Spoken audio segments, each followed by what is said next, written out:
Hey everybody, tonight we're going to be talking about the popping slider by Wanwu. It is a hybrid, which means it's part mechanical, part magnetic, and it is surprisingly a bit modular.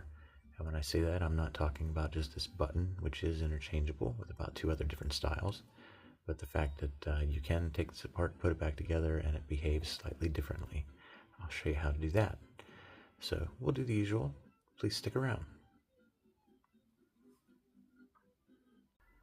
So it's a little bit bulkier than I imagined. I don't know that I gave you a good view of the other side yet, but a little bulky, a little bigger than usual. I mean, it put me in mind right away of something along the lines of a Lauti X-Lock. So I'm jumping right into comparisons here, but you get the idea size-wise. Depending on how you hold this, it will either chime or it won't chime. That's what I like about this, because I'm not really fond of these tuning fork sliders. However, I am somewhat fond of, I don't know what you would call them, sliders that have a reactive feature, like a vibrating feature. In this case, the magnetic part takes up part of the travel, and then it intercepts this magnet tray at the bottom, which is also a chime, and then pushes it from, it's held magnetically here, it's going to push it over top of the next magnet when you get to the end here.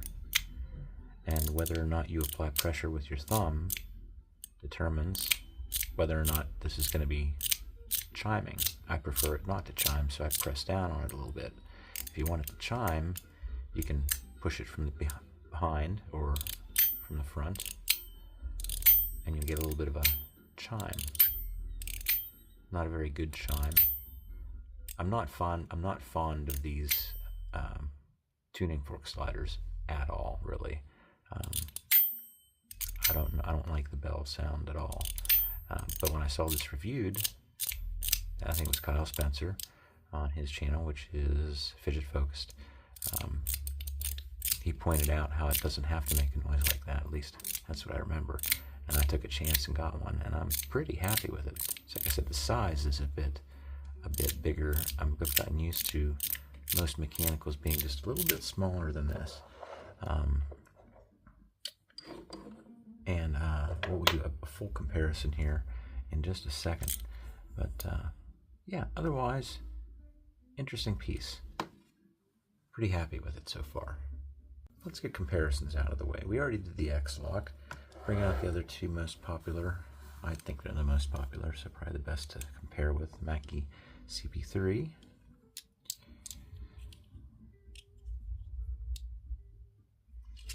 And we have the Top B by Metal Toys DZ.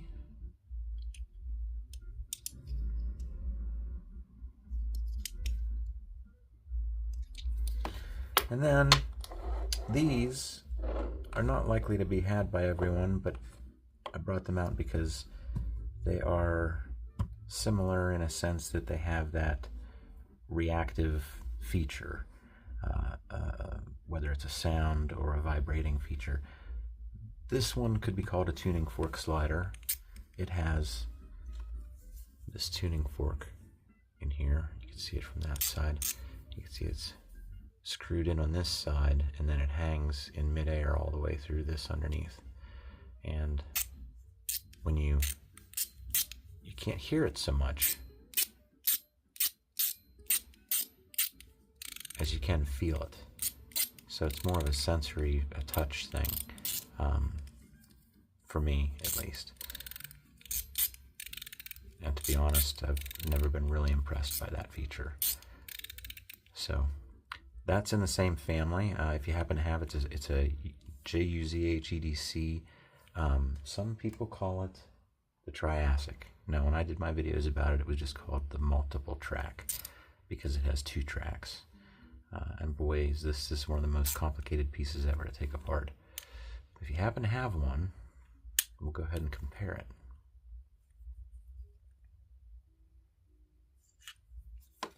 And then the other reactive style piece that I have, this one doesn't chime or anything, but it does have that magnetic bounciness to it.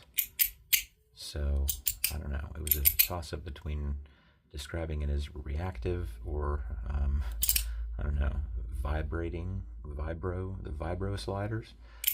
I don't think that would bring up good search results. So yeah, I'm sticking with reactive, or I don't know. What do you think?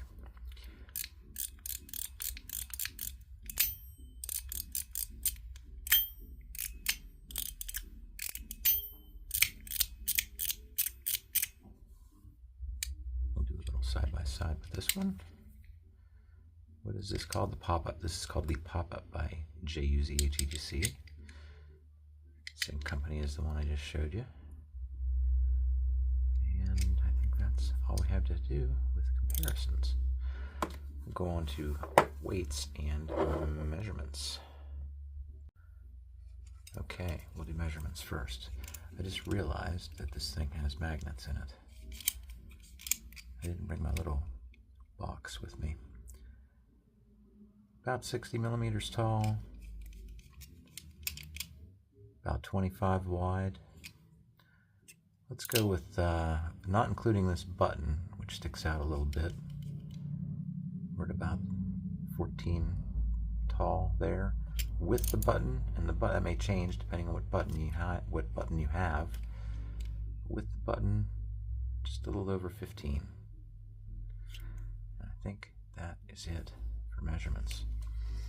You know what? Let me grab that little plastic box that I put on top of my scale. I'll be right back. Okay, here we go. I just have that little plastic box, and it works as a barrier between any magnets and the top of this scale. Let me get you centered up here. Okay, and I forgot once again that I need to put that box on top of the scale before I zero it out. There we go. All right, height, stainless steel. I think it's only available in stainless steel right now. And we're looking at about 82 grams.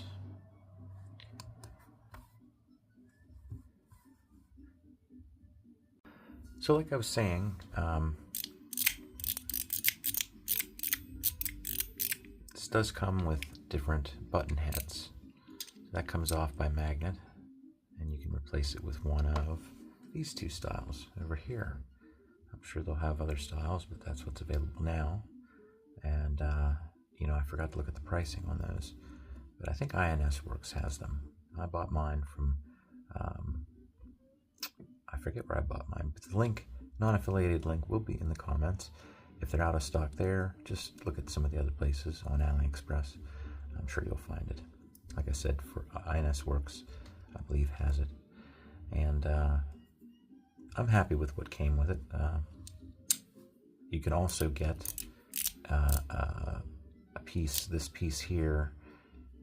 It's a little bit hard to point out until we take it apart, but this part here is like a plate, and that can be replaced with a Teflon plate, and that's also the plate that has the detents, so to speak, on each side. So I don't know if it's this seems to be sort of a standard spacing, but we'll take it apart and have a closer look at it. Like I said, I've only taken it apart, if I haven't said it, I've only taken it apart fully once. And interesting, I did find some interesting things about it. We're going to be taking it apart and putting it back together, and we'll change the spring. It came with a stronger spring, and we will also, I will show you the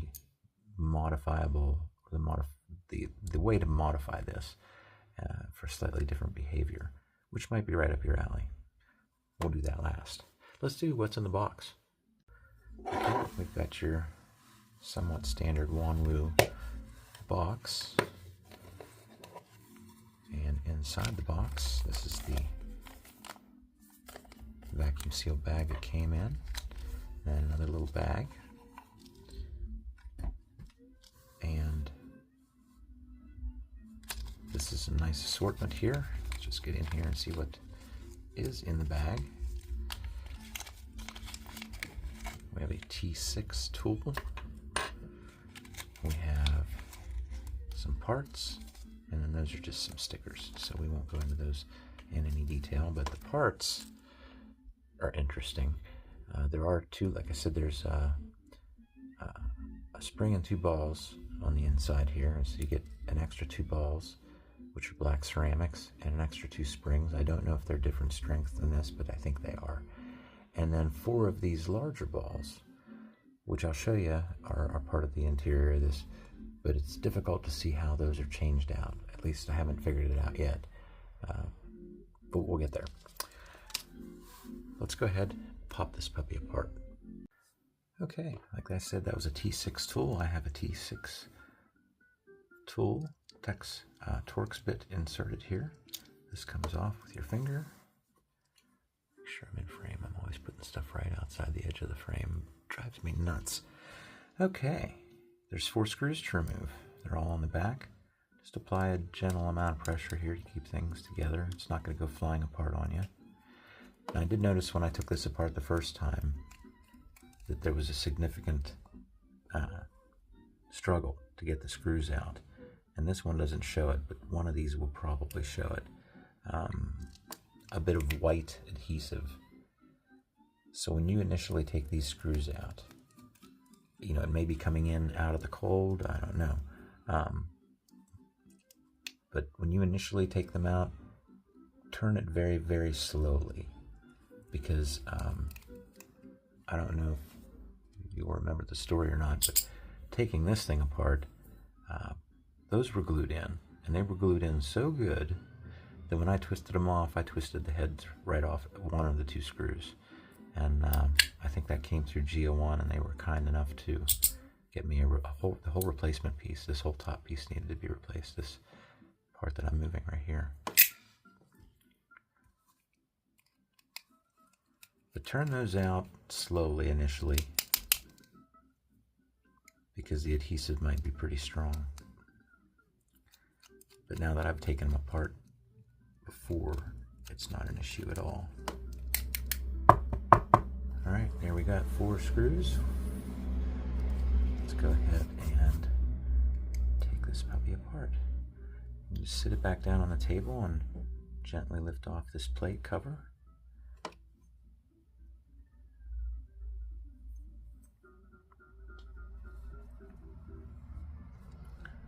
Now, this part, you can get a better idea how this works now that you can see the inside a little bit better.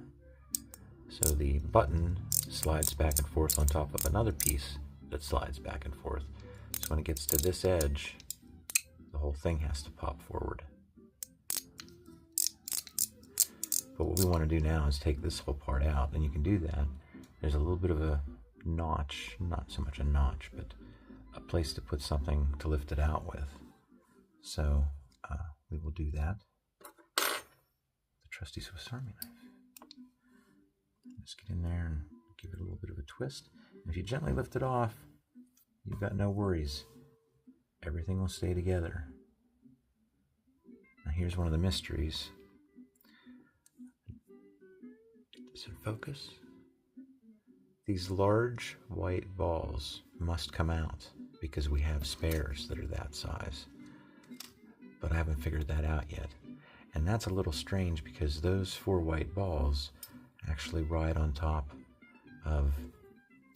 Oh, well, there I lost a ball. The whole thing popped apart on me. But I was going to say these white balls, which you can't tell if they're in there and they move around or not. But they don't come out. So I'm not sure how you'd get them out if you needed to. There's 6 separate springs, 1 on each side, which is refreshing rather than having 1 in the middle. And this part, of course, travels back and forth in here. along those little ridged surfaces. Those really aren't detents. This is more of a ratchet mechanism, or a rack. You'd call that a rack, kind of. It's not sharp gear ends, not sharp teeth so much as it is little rounded. Well, you can see for yourself there. I'm not describing it the best. So I will have to go and hunt for that ball, and then I'll be right back and we'll finish that part up. Hey, well, by the grace of good luck, it landed right on my chair and I found it. So, moving right along. This part is now held in with magnets, but there's also 4 balls underneath it that I don't want to lose. So what I'm going to do is just sort of lift it up from one side. Just use any old thing to lift it up.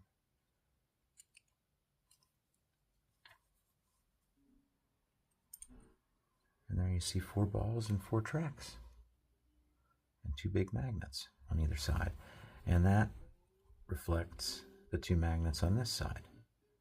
And then there's just a little smaller space for these balls to sit in. So they mostly remain in place on this side, and they travel back and forth with this little carriage type of thing from magnet to magnet. And this, interestingly, operates on the same idea as the, what's it called? Darn it. These magnets, when everything's put together, they actually oppose each other. So when this one's at rest, you can see it's actually past the magnet below it. It's sitting over here like this. If they attracted, then it would be lined up with it, and everything would be lined up with the magnet there. But it's not. So if you get things switched around, when you're putting this back together again, you're going to have trouble. So make sure, what's the best way to do that? Well, try dropping it down into this corner. Okay, and if it seems like it's going to go down, everything's okay. If you try to drop it down in that corner and right away it gets sucked over to the magnet beside it, then something's wrong. So there's your indicator. Put it in to where it fits. And the other tip that's very important is those balls all need to be resting on this side. That means they'll line up with these whole detents on this side when everything folds together. So if I put it down in the corner like that and carefully drop it down in, the balls were in the exact right spot to line up with these 4 little hole spaces in this. And now you want to just give it a little bit of a test, make sure it works and everything's fine. And it is. So we can go ahead and we'll just put this part back together again. Simple enough. I'm just going to get the tweezers, but I don't need them. Put your ball in there. Put your ball in there.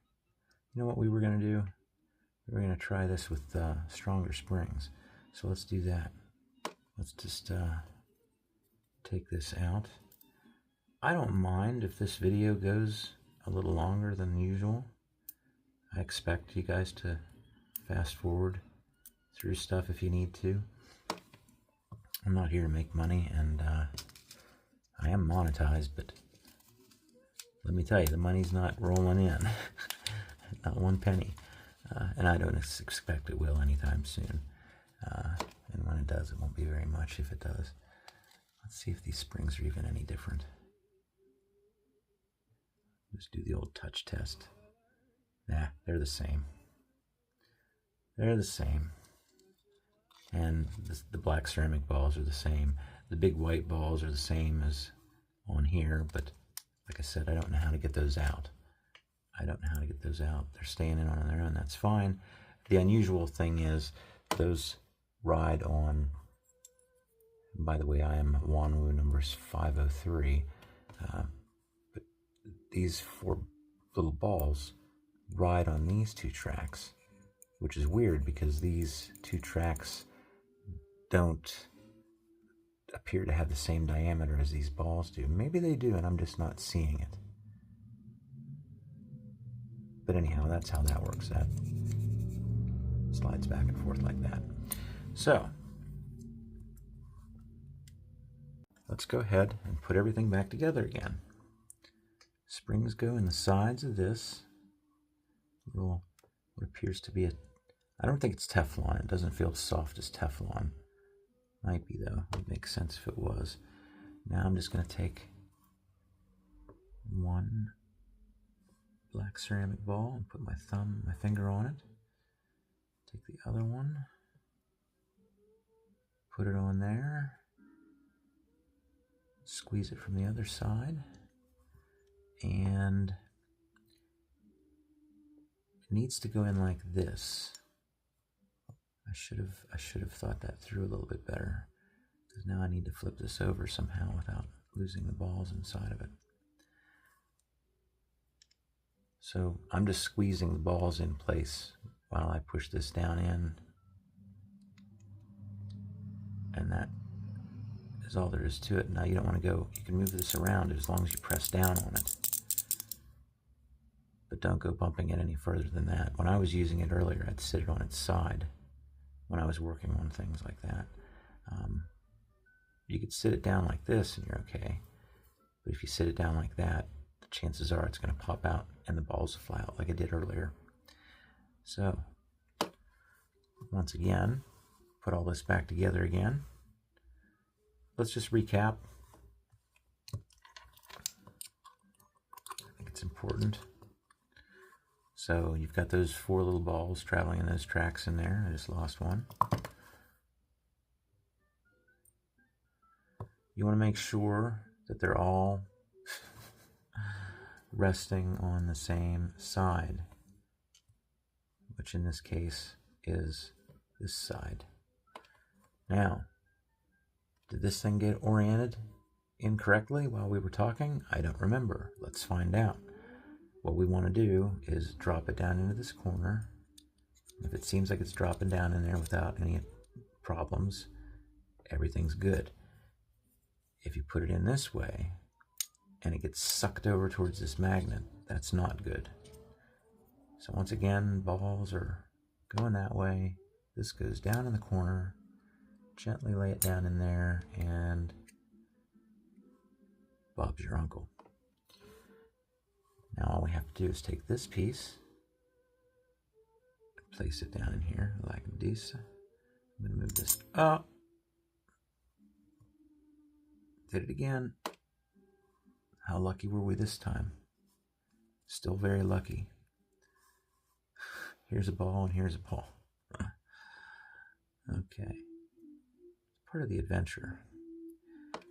Yes, and I wanted to put it down that way. Last time we had to flip it over in our fingers, and that was difficult. Just want to get it down in there. Push it together. Come on, you. Well, one of them popped out, I think. No, they're fine. I just had it at too much of an angle. That's very sensitive. You got to watch you don't knock that out. Maybe when you're placing this down in there, put your finger on top of it. There you go. What's going on here? Oh, I'm a dumbass. There we go. Easy peasy. This piece then goes on, and from there we can even put the button back on without adding the 4 screws back in. So you get the idea. So now it's all back together again. If your only goal here was to put it back together again, hopefully that will be enough of an instruction for you. Now, let's go ahead and take it apart and put it together slightly differently. Get a few things out of the way here that we don't immediately need.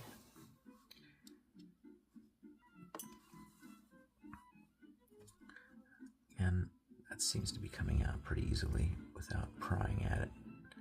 I'm going to take this and sit it on its side Actually, no, I'm gonna sit it down like that. That way it won't fly anywhere. Okay, now back to this. Let's take this out, same way we did before, gently pry up on one side of it.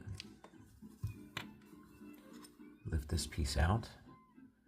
Now, turn it around. Don't get this mixed up. We're going to flip things over now. It's not really possible to put this back together again in this orientation because now these magnets are going to attract, and it's a little difficult to tell you, but if I line up everything, if you just watch what I point to here in a second, you'll understand.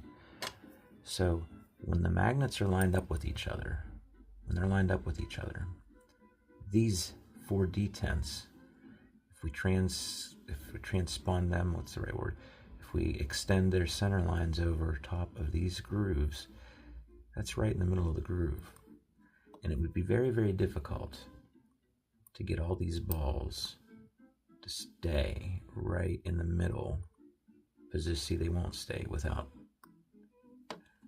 It would be very difficult to get them all to be right in the middle and be able to flip this and let it drop down and have all those balls land in these holes the way they're supposed to. So the solution to that is we're going to do this backwards. We're going to dump these out.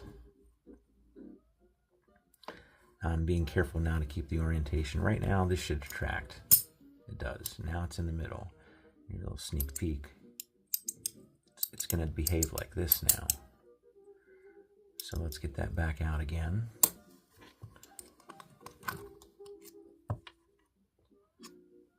And what we will do is put the balls in this side. Not forgetting that my tweezers are magnetic. Try to avoid the magnets. Now we want to put this together like that, but we can't just slap these two together. Every time I tried that, the balls would become dislodged and then somehow pop out one side or the other. So the trick now is to get a good firm grip on that, and then you want this magnet to line up with that magnet. But the trick is we're going to bring those together first and then sort of gently fold these two pieces together. So let's get that lined up first. So I'm going to get those together and then gently bring the pieces together. Everything should be fine. You can see it works. You might not get that on the first try, but that's the easiest way to do that. And now the rest of the assembly just goes back to normal, which means this piece goes in next. This piece goes on next. And this piece goes on next. Now we have something that does this. I'm retarded. I put it together exactly the way it's supposed to be put together, and it's behaving exactly the way that it should. Oh boy. Okay, well, it's really not that big of a deal, is it? All we got to do is go in reverse a few steps. Not a big deal.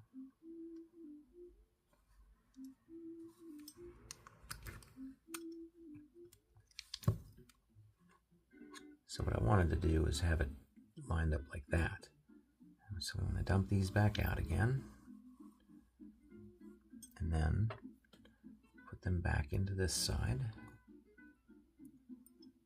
It's not that difficult to repeat all this stuff. Now, I'm not going to forget that now these magnets should line up.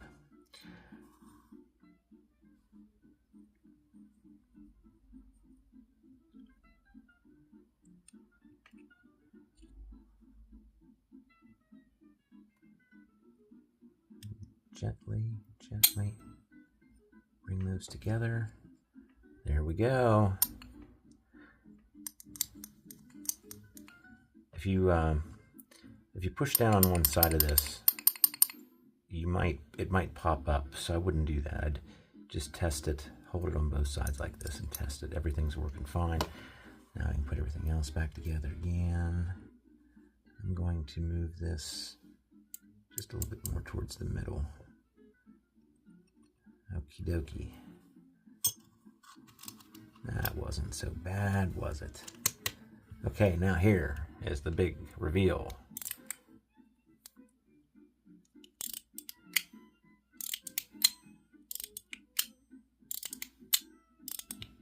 No longer is there a chiming sound.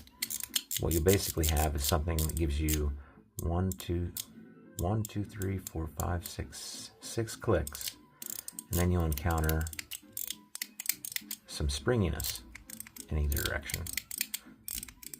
So if that's your thing, if that's your jam, at least it's something else that you can do with this. And I won't bother putting the screws in. I won't hold you up any longer. As usual, thanks for watching. Let me know in the comments if you have any questions, and I'll get back to you as soon as I can. Thanks for watching. Bye.